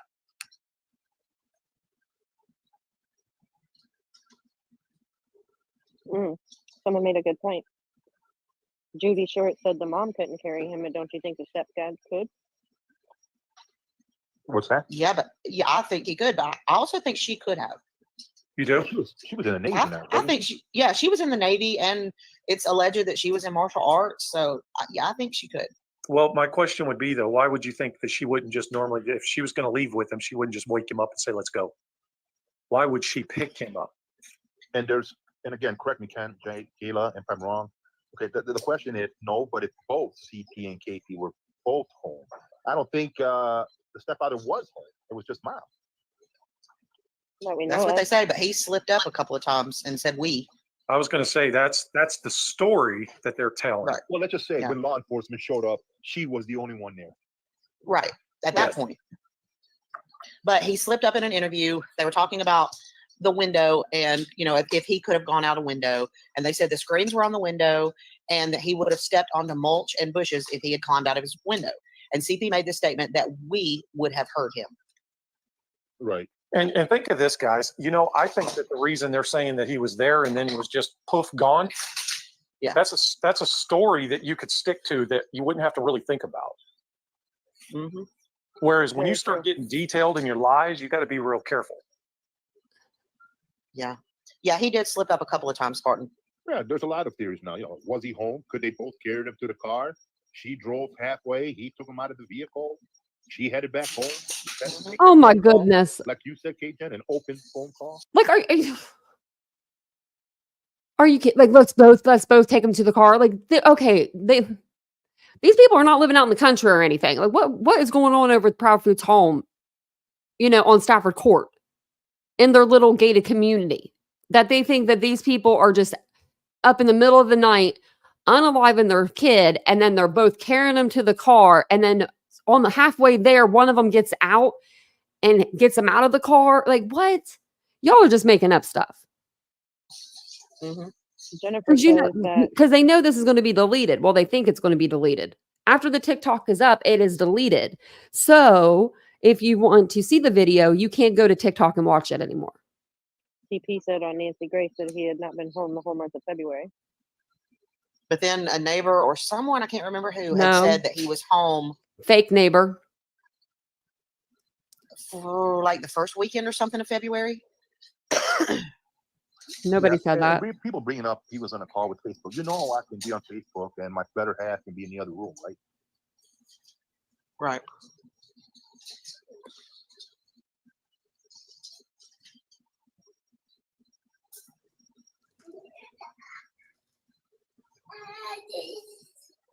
Again, that's a possibility. Past he was, past and the last one, all that. Yeah, absolutely. Yeah, but that's a theory. But look, and it's like Shane said. I believe you said to Shane, the theory we're giving you. I'm sure law enforcement has thought about that too. And I should say, I would be shocked if they didn't.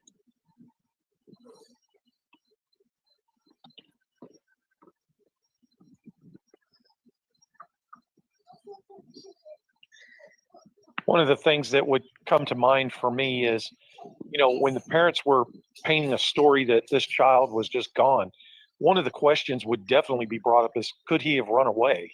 And with that being said, the first thing that I would ask is, where do all the family members live? I would want to know everywhere the family lives. And is it a possibility that he ran away to one of these family members? You don't think the cops have already looked this stuff over a few times? So these are things that would be looked at, not necessarily, but they would be questioned.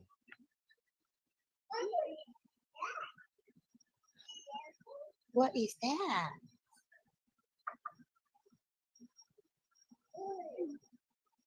Somebody brought in. I would know. But do you know if he had a backpack that he used? I think they said the backpack was still home. Yeah, my understanding is that the backpack was still at the home. The only thing that I remember her saying that was unaccounted for was a flashlight.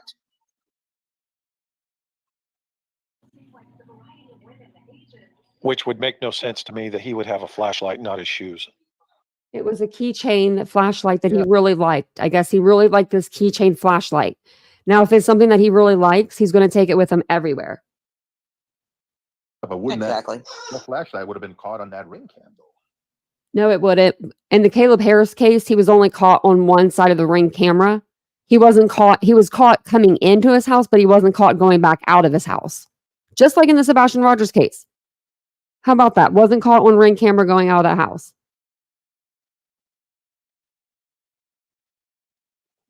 I mean, at least With her knowing surveillance and stuff, she probably would have suspected that a light would have shown up at some point, and maybe that's why. Or maybe she knew of a light that was going to be shining at a certain point. So I'd she like had to to say know- that he had that.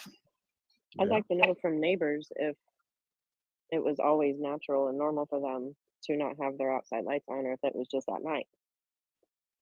Oh, I guarantee the law enforcement canvassed the neighborhood and asked questions.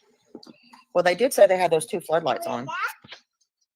They said that in one of their interviews on the side of the house.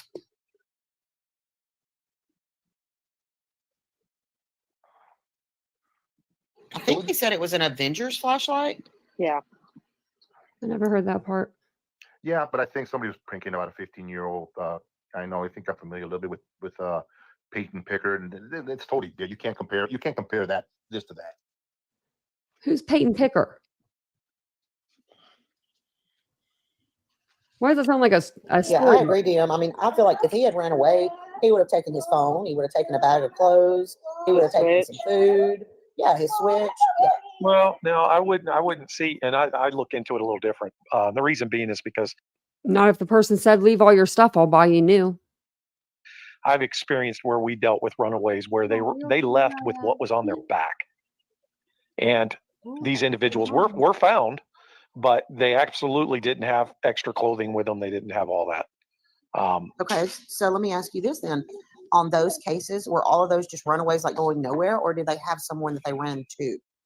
Well, they didn't really. Now, a couple of them they ran away to a friend where they were going to stay. However, I No, remember one specifically.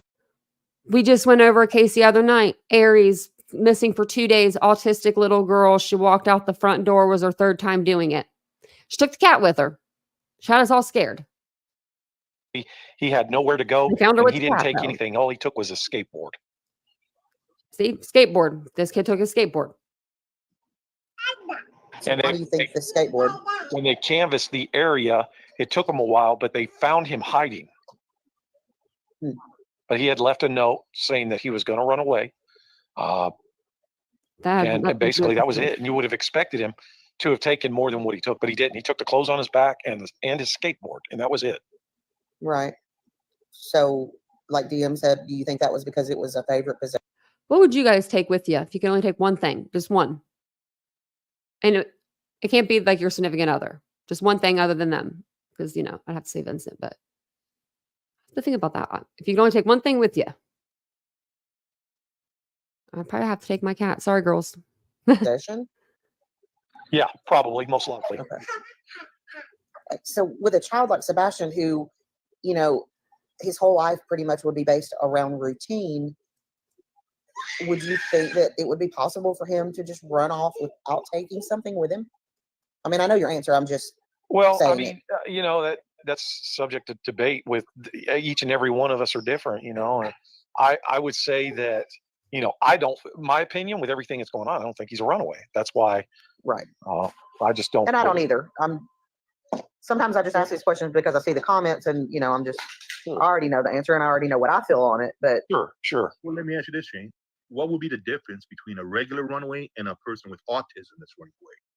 Well, I want to say this, we understand this. When I first heard it, I felt automatically it wasn't a runaway, right, with the fact that he had autism, but because he's a high functioning autistic child, now there are situations where I've heard of this with high functioning children. However, they still didn't quite have the mental, what's the word I'm looking for? They didn't have quite the mental capacity. To be able to think far enough ahead to make it a plausible and actual what I would consider an escape. It was more of a, well, I'm just going to run, I'm going to run over here and do this, or I'm going to go to my favorite spot. Whereas some of your other children have a tendency to run off with a friend. So I don't feel that he had the force. I'm still thinking of the words. I don't think he could foresee too far enough into the future that he could think it out that well. Right. Right. Yeah, and somebody in the comment, Jess, yeah, you're right. Could all parents be innocent? Again, nobody's been convicted, so. They could, but they're not making themselves look innocent. It's not looking good for them. Right. Well, let's just say, let's look at the evidence. I'm looking at the parents. I could care less their name, who they are, or where they came from. I'm looking at the evidence, and the evidence, in my eyes, my opinion, my experience, Mom knows the answer to this. She knows exactly where this child is. Oh, absolutely. There's no doubt. Absolutely. And she was the one responsible for him. She was the one that, admits that she was the only one with him. So the answers lie with her, regardless of how you spin it. No, my Lord have mercy. I would really hate for these people to have to go through a missing child. I would really hate for that to happen and have the whole internet speculating that you did something, because Katie knows she was the last person there. She was the last person with Sebastian. So of course, everybody's going to point their finger at her before they point their finger at anybody else. Seth came out on this platform and he made himself more likable to people. You know, he was the victim. He played the victim card. Chris is like he just kind of says what he wants. And I appreciate that though. I really kind of do. In this case, I kind of appreciate when people are just straight honest with us. And this is almost over. This is like 5 more minutes, I think. What's it going to take for her to talk, though? What's it going to take for her to talk? I think it's going to take Getting her away time. from CP. Yep. Take time. Get her away from him. A plea bargain? Possibly.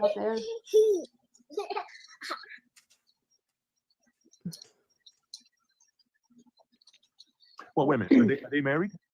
Yes. Yeah, they're not nothing because it's called spousal privilege. Yeah. Yeah. But she could choose to testify against him, No. right? Nope. Spousal privilege. Oh, Yeah. Spousal Okay. privilege. I thought that meant they couldn't be forced to. Nope. Well, now she can come forward and admit. That's Yeah, what I'm saying. Call forward and admit anything you want, but you cannot Right. be forced to testify against them in court. Right. Right. That's what I was saying. They So you can't can't- force her to, Well, even but she could voluntarily. choose to. No, because now when spousal rights work both ways. Right. But if she wanted to come forward and She say can come something, forward, but not in court. right. Not in court. Right. Yeah. Right. She can go to the police department all You day can- long. Yeah, What absolutely. She can So sit. then anything she says wouldn't stick then? No, but it can help them. It would help the DA dig deeper, look at a different angle. You're absolutely wrong about that. Well, They're basically looking at stuff now that they weren't looking at before. Well, let's say this. Let's say she comes forward willingly without pressure. And she says, well, yeah, this is what happened. And then their investigation concludes that they're able to find this child one way or the other. And then that can prove her point. It can prove that she most Right. likely is telling the truth. But if she was the only person that came forward and the only thing that had any kind of evidence or anything, then they would throw that out. Well, there's nothing to throw out. They can use her whatever she says in an investigation.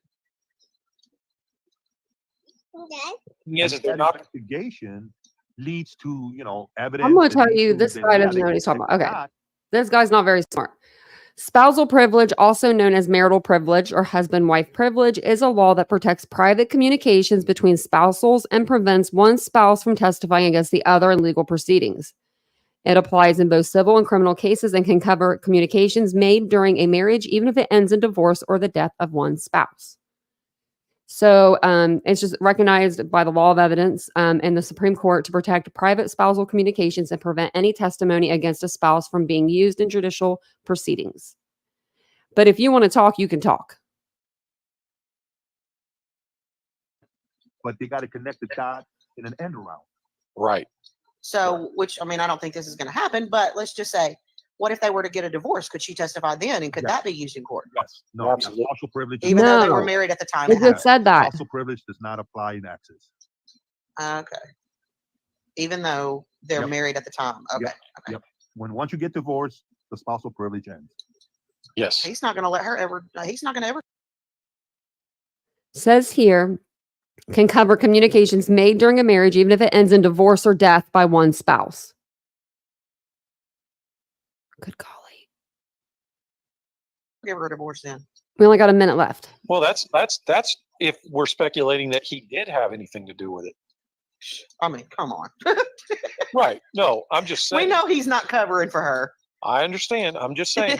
Devil's advocate. It wouldn't be the first time Yeah. that the mother was totally, the boyfriend or the husband didn't want something to do with an ex child and did something behind his back, even if he knew after the fact that she had something to do with it. But it wouldn't be the 1st time. Right. No, I know. I'm just saying in this case, with his family and his reputation, I don't feel like there is any chance whatsoever. That was the end of it there. They were just talking at the end. Tony wasn't even up on panel anymore, but I just wanted to keep continuing to cover it because I wanted to see what they were going to say. I caught half of that live prior to coming in on this one. And I was just like, are you guys kidding me right now with what they were saying? I couldn't wrap my head around it. The way that they just talk about the other parents as if this is like a video game or a Sims game or something that's not real life. They're bringing the background drama to the forefront, and it's not a good look, you know? It's just not. Yeah, we're done with that. But I had to show you all that because it was just, I was like, what is going on with people? What is going on? You told your wife to stay off the internet if she doesn't like what you're doing on the internet. He said, if you don't like what I'm doing over on TikTok, just get off of TikTok. Well, okay, okay. Yes, sir. Doesn't look like his following has went up in the Sebastian Rogers on the TikTok page because it doesn't have any dang videos up on of him. Now let's look for Tony Mathis. Let's see if he's grown any. Nope, he's still got the 36 followers. So the one video, maybe he'll get TikTok famous or YouTube famous. Yeah, some of his gets downright painful to watch. Yeah, some of it doesn't. Yeah, it does. Yes, let Sebastian be found. I really, really, really hope. I hope that he's found. I hope that he's found quickly because we need answers. It's been 100 days, guys. 100 days today. 100 days since Sebastian went missing. Sebastian Wayne Drake Rogers. Let me grab. Did I take the flyer off? Probably did. I probably did. I didn't mean to. I've got everything else up here. No, I didn't. Try here. I'm going to go ahead and pop his picture back up. That way we could talk about him for a minute before we jump off the live. If I can find where I put it. I have a bunch of like updates to do. There it is. It was the last one, of course. But Sebastian Wayne Drake Rogers, cutie. If anybody has any information about Sebastian, of course, call 1-800-TBI-FIND. He is 15 years old. He's missing out of Sumner County, Hendersonville, Tennessee. He's 15. He's 5'5". He's 120 pounds. He has brown hair and brown eyes. And if you've seen him, please call somebody. Call Sumner County Sheriff's Office or call 1-800-TBI-FIND. Hopefully he's found very, very soon. Whichever direction this case goes, I just hope that the family gets answers because they deserve answers. No matter what happens or happened to Sebastian, his parents deserve an answer. He deserves to be found and he deserves to come home and live out his, his teen years.